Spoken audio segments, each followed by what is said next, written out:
क्या भारत में डेमोक्रेसी का अंत हो रहा है? ये बात सुनने में फिल्मी लग रही है, पर रात के 9 बजे जब लोग सोने की तैयारी कर रहे थे, उस समय दिल्ली के चीफ मिनिस्टर को घर से ईडी ने अरेस्ट कर लिया। कुछ समय पहले झारखंड के मुख्यमंत्री हेमंत सोरेन को उनके रिजाइन करने के कुछ घंटे बाद ही गिरफ्तार कर लिया गया। इलेक्शन से पहले कांग्रेस पार्टी के खाते फ्रीज कर दिए। इंस्टाग्राम पे लद्दाख की खूबसूरती तो सबको पसंद आती है, पर आज जब वो संकट में है तो मीडिया का उस पर ज्यादा ध्यान नहीं है। और ये मीडिया सरकार की कोई बुराई क्यों नहीं कर पाती? और लोग मीडिया को गोदी मीडिया के बोलते हैं, और ये मीडिया खुद तो सरकार का कंस्ट्रक्टिव क्रिटिसिज्म भी कम करती है, और अगर कोई इनके शो पे आगे बोले तो उसको भी नहीं करने देती। पर क्या इसके पीछे इनकी कोई मजबूरी है? हाल ही में ऐसा क्यों बोला जाने लगा कि ED is the new CBI, और सीबीआई एक ऐसा तोता है जो पिंजरे में बंद है? सुप्रीम कोर्ट ने ऐसा क्यों बोला था?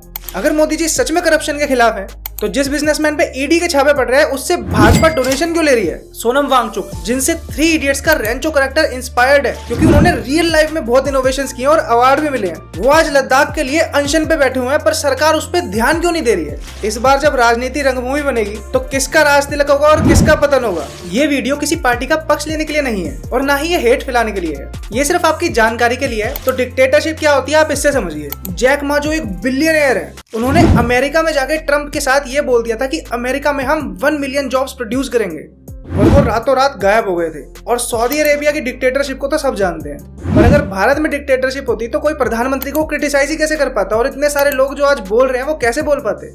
2014 से जब से भाजपा की सरकार आई है, तब से हमारे इंटरनेशनल रिलेशन अच्छे हुए हैं, हमारी इंटरनल सिक्योरिटी अच्छी हुई है, और हमारी इकोनॉमी यूके, फ्रांस जैसे देशों को पीछे छोड़ के 10वें से 5वें नंबर पे आ गई।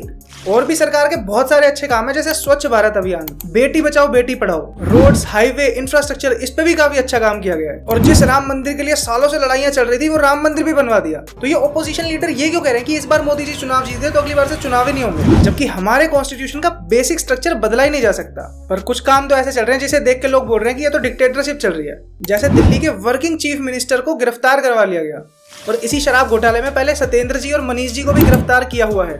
अब ये शराब घोटाला किया है या नहीं किया ये तो बाद में पता चलेगा, पर ओपोजिशन का कहना है कि ये काम किया है डिस्ट्रैक्ट करने के लिए, क्योंकि हाल ही में सुप्रीम कोर्ट ने ऑर्डर दिया था कि इलेक्टोरल बॉन्ड्स के डेटा को पब्लिक कर दिया जाए, और उसकी सच्चाई सामने ना आए तो ये डिस्ट्रैक्शन क्रिएट किया गया है। पर ये इलेक्टोरल बॉन्ड है क्या? 2017 में भाजपा इलेक्टोरल बॉन्ड्स लाई थी, जिसमें कोई भी इंडिविजुअल या कंपनी कितने भी पैसे किसी भी पार्टी को डोनेट कर सकता है, और वो भी अपनी आइडेंटिटी बिना रिवील किए, जिसमें इनका कहना था कि कोई भी इंफॉर्मेशन किसी के पास भी लीक नहीं होगी। पर इससे एक प्रॉब्लम तो ये थी कि इससे फॉरेन कंट्री में अगर कोई कंपनी है तो वो इंडिया में शेल कंपनी बना और पॉलिटिकल पार्टी को डोनेट करके कोई अपनी मर्जी की पॉलिटिकल पार्टी बना सकती थी। जैसे चाइना की कोई कंपनी अगर इंडिया में एक शेल कंपनी बनाए और पॉलिटिकल पार्टी अपनी मर्जी की खड़ी करवा दे, तो ये एक प्रॉब्लम की बात है। और दूसरा ये कि जो इलेक्टोरल बॉन्ड्स का डेटा था वो बाकी कोई तो नहीं देख सकता था, पर एसबीआई इसका ट्रैक रख रहा था, पर इसे ईडी एक्सेस कर सकती थी। तो और किसी पार्टी को तो नहीं पता था कि कौन किसे कितने पैसे दे रहा है, पर रूलिंग गवर्नमेंट को सब पता रहता है। और इस वजह से सरकार पे आरोप भी है कि इन्होंने लोगों को एक्सटोर्ट किया है। और जिस शराब घोटाले के अंदर इन्होंने आम आदमी पार्टी के नेता अंदर किए हैं, उसी में थोड़े समय पहले जिस इंसान को ये शराब घोटाले का किंग पिन कह रहे थे,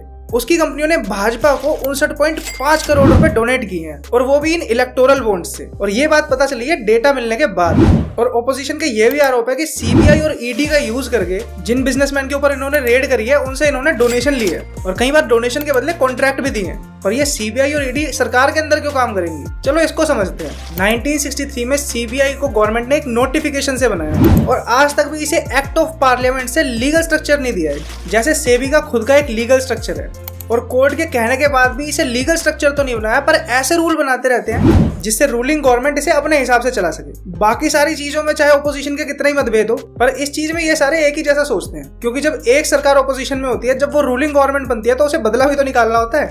जैसे 2010 में जब पी चिदम्बरम जी होम मिनिस्टर थे तो अमित शाह को जेल में डलवाया गया था, और 2019 में जब अमित शाह जी होम मिनिस्टर थे तो पी चिदम्बरम जी को जेल भिजवाया गया, और सीबीआई को आरटीआई से भी बाहर रखा है ताकि आम लोगों को पता ही ना चल पाए कि ये काम क्या कर रही है। पर सीबीआई को रूलिंग गवर्नमेंट कंट्रोल कैसे करती है?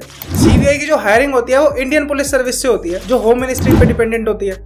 इसे जो आईपीएस चला रहे होते हैं वो अपनी पोस्टिंग के लिए गवर्नमेंट में डिपेंडेंट होते हैं, और अगर सीबीआई किसी मुसीबत में पड़ता है तो उसे होम मिनिस्ट्री बचाती है। पर सीबीआई अगर किसी गवर्नमेंट सर्वेंट की इन्वेस्टिगेशन करना चाहता है तो उससे परमिशन गवर्नमेंट से लेनी पड़ती है। अगर ऐसे में जो करप्शन कर रहा है वही बताएगा कि किसकी इन्वेस्टिगेशन करनी है, तो वो तो कभी पकड़ा ही नहीं जाएगा। अब जो सीबीआई का डायरेक्टर होता है उसे 3 लोग मिलकर चुनते हैं। पहले तो हमारे प्रधानमंत्री, दूसरा हमारा ओपोजिशन लीडर, और तीसरा सुप्रीम कोर्ट के जज। और अगर जज बिजी है तो वो अपनी जगह किसी और को भेज सकते हैं। पर जो नॉमिनेशन के लिए 3 नाम आए होते हैं वो हमारी होम मिनिस्ट्री डिसाइड कर दिया। तभी जो सीबीआई की इन्वेस्टिगेशन देखी गई तो उसमें एक पैटर्न मिला। 2014 से 2022 तक सीबीआई ने 124 बड़े लीडर पे इंक्वायरी की है, जिसमें से 118 ओपोजिशन पार्टी के लीडर हैं। और उससे भी कमाल की बात यह है कि जिसने ओपोजिशन पार्टी छोड़कर रूलिंग पार्टी ज्वाइन कर ली उसका केस या तो धीरे हो जाता है या बंद कर दिया जाता है। अब ऐसे में ओपोजिशन के ऊपर तो कई बार दया भी आ जाती है, पर जब वो रूलिंग गवर्नमेंट में थे तब वो भी सेम ही काम करते थे। और अभी हाल ही में ईडी को नया सीबीआई बताया जा रहा है। ईडी के इलेक्शन कमिश्नर अपॉइंट करने के लिए 3 लोगों की जरूरत होती है। पहले तो हमारे प्रधानमंत्री,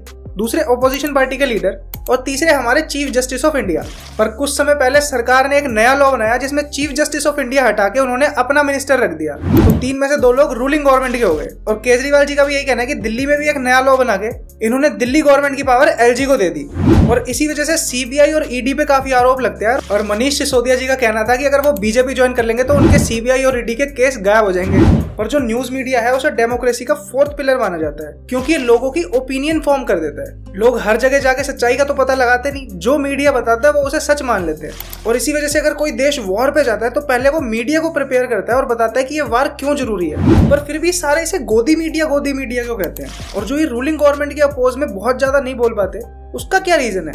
बाहर के देशों में जो मीडिया है वो अपने सब्सक्रिप्शन से ही पैसे कमा लेता है, पर यहाँ पे जो न्यूज चैनल है उनकी मेन कमाई का सोर्स होता है एड्स। चाहे वो न्यूज एजेंसी हो, न्यूज चैनल हो या फिर न्यूज़पेपर हो। और इनको जो सबसे ज्यादा एड मिलती है वो मिलती है हमारी गवर्नमेंट से। और जैसे कॉर्पोरेट में साल में एक बार अप्रेजल होता है, वैसे ही जब चुनाव आते हैं तो इनका भी अप्रेजल होता है और एड के प्राइस बढ़ा दिए जाते हैं। और जो अलग अलग पार्टी का प्रमोशन होता है उसके पैसे अलग होते हैं। और ऐसे में देखा गया कि जो भी रूलिंग गवर्नमेंट के अपोज में बोलता है उसको एड मिलने बंद हो जाते हैं, जिससे उसे काफी स्ट्रगल करना पड़ जाता है। और आम आदमी पार्टी अपने अच्छे काम गिनवाती है और शायद करती भी है, पर इस चीज में वो भी पीछे नहीं है, क्योंकि जब पंजाब में अजीत समाचार ने आपके खिलाफ बोलना शुरू किया था तो उसके भी एड बंद करवा दिए थे। और जब एक बायो डिकम्पोजर बनाया था तो उसकी कॉस्ट 68 लाख हुई थी और उसके एडवर्टीजमेंट में इन्होंने 23 करोड़ रुपए लगा दिए थे। और इसी वजह से देखा जाता है कि मीडिया में रूलिंग गवर्नमेंट के अगेंस्ट बहुत सारी चीजें नहीं आती, क्योंकि बहुत सारे न्यूज चैनल तो पॉलिटिशियन या उनके रिलेटिव ही ऑन करते हैं और कुछ ऐसे बिजनेसमैन ऑन करते हैं जो उन पॉलिटिशियन के क्लोज होते हैं। एनडीटीवी था जो ऐसे मुद्दों पे बात कर रहा था जो सरकार को अच्छे नहीं लग रहे थे, तो उसकी ओनरशिप जल्दी ही गौतम अडानी जी के पास चली गई और उसके बाद उसने बोलना बंद कर दिया।